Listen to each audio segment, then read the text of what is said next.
All right, today on The Explainer, we are diving deep into something truly disturbing.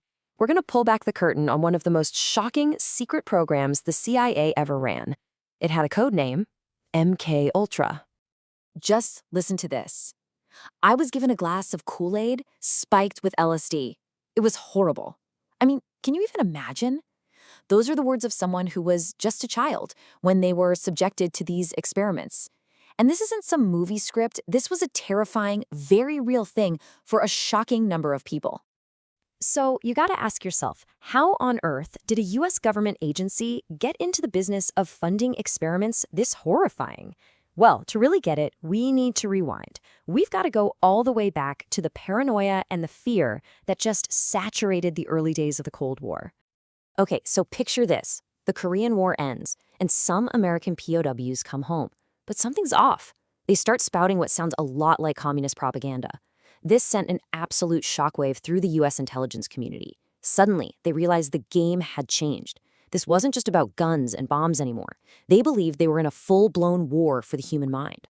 And you can see right here how fast that fear turned into action. The CIA was completely convinced it was losing ground in this invisible arms race for mind control. So what did they do? They greenlit a program that was going to smash right through every ethical line imaginable.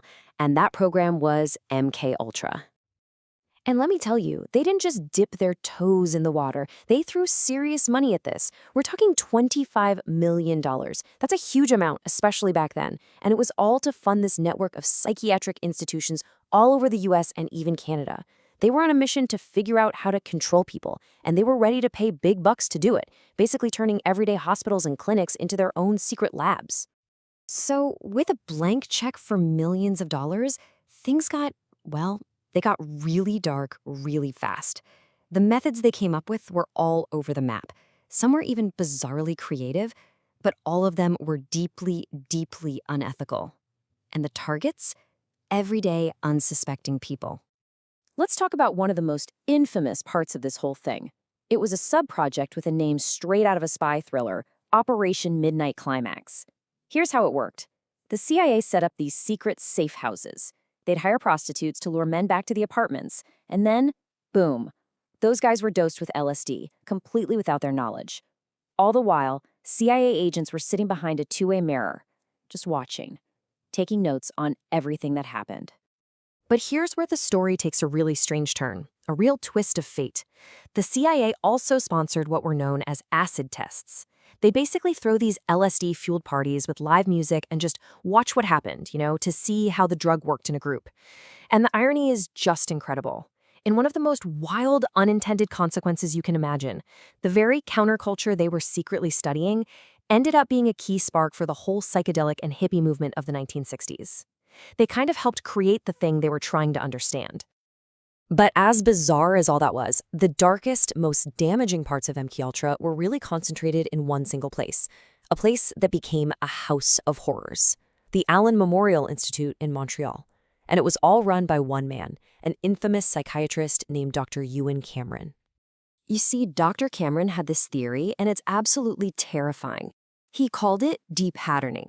His whole idea was to literally erase a person's mind. I mean, break them down completely, reduce them to a blank slate, like an infant.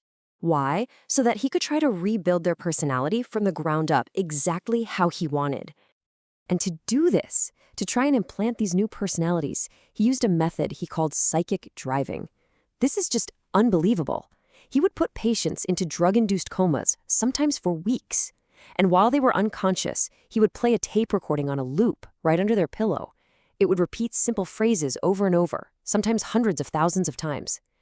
And some of those messages were just cruel, like, "Your mother hates you." Just pure psychological torture. And if that wasn't enough, he also used this incredibly brutal form of electroshock therapy. We're not talking about standard medical procedure here. He was using electrical currents that were 40, sometimes even 75 times stronger than a normal treatment. This was never about healing. It was a weapon, a tool designed for one purpose: to completely obliterate a person's memory and destroy their entire sense of self.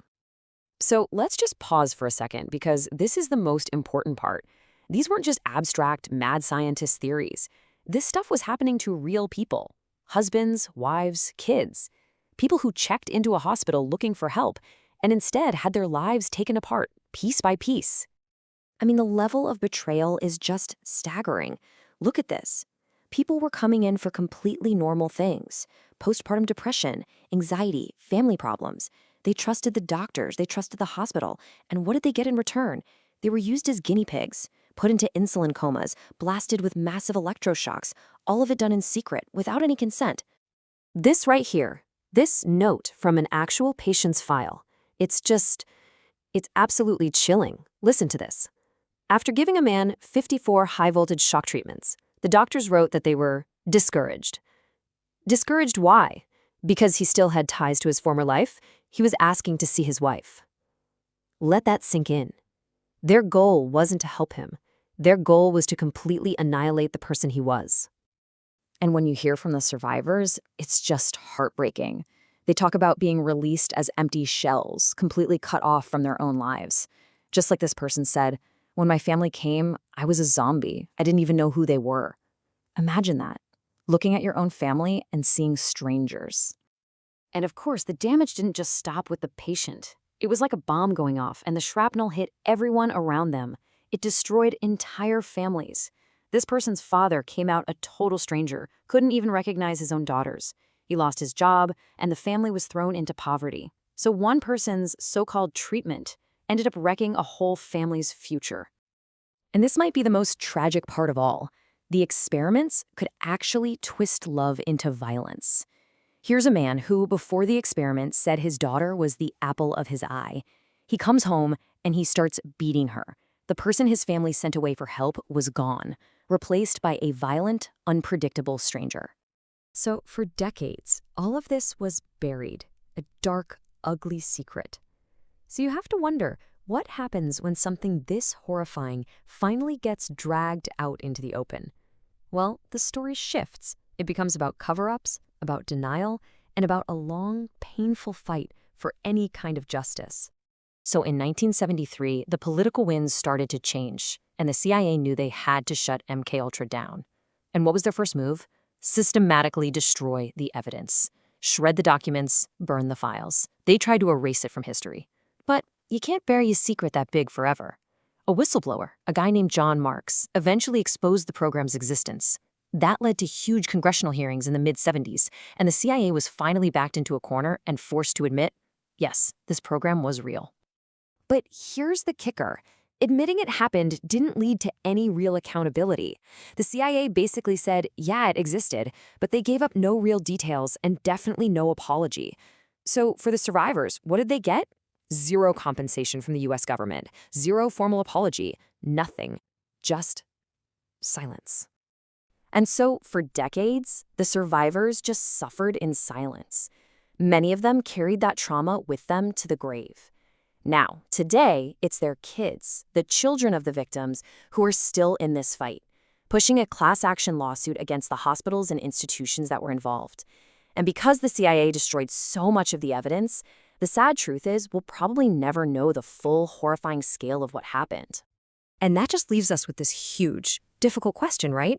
When the crime itself was to erase a person's mind, and then the criminals deliberately destroyed the evidence, what does justice even look like? What could it possibly be for the families who are still, to this day, living with the fallout of this incredibly dark chapter of history?